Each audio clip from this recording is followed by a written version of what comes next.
Hi దోస్తులు అందరికీ జై శ్రీరామ్. ఇప్పుడు వచ్చేసి మనం మేఘాలయ లోడింగ్ పాయింట్లో ఉన్నాం. కార్బన్ లోడు ఇదైతే వచ్చేసి ఒరిస్సాకి ఎత్తుకోబోతున్నాం మనం. ఇక్కడ ఇటు నుంచి డైరెక్ట్ మనకు దొరకవు, అందుకే టచింగ్ పోవాలి గోవాటి నుంచి. చేపత్త దొరికితే కానీ మనకి ఎక్కదు. చూడండి మేఘాలయ అంతా గుట్టలల్లో ఇల్లులు కట్టుకొని ఉంటారు. ఇట్లా చూడండి వర్షాలు వచ్చాడు మస్తు ఇబ్బంది ఈ రోడ్లు అనగా ఇయ్యనంగా. చూడండి ఫ్రెండ్స్ ఎట్లున్నారో. మనకు వచ్చేసి ఇగో లోడ్ చూడండి, కార్బన్ లోడ్. ఇట్లా లైట్ వెయిట్ కార్బన్ అయ్యే లోపల ఇట్లా బస్సాలు పెట్టి మధ్యలో నింపుతారు. 2 yearsకి అయితే పర్వాలేదు, హైట్ క్యాబిన్ వల్ల వస్తుంది.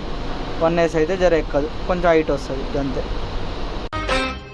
నల్లని బంగారమురా నా తల్లి సింగరేణిరా, గోదావరి తీరమంత నేల పురిటి పంటరా. పైకి చూడరా కాసిబోకు, లోన చూడ వజ్రానే ఉండు.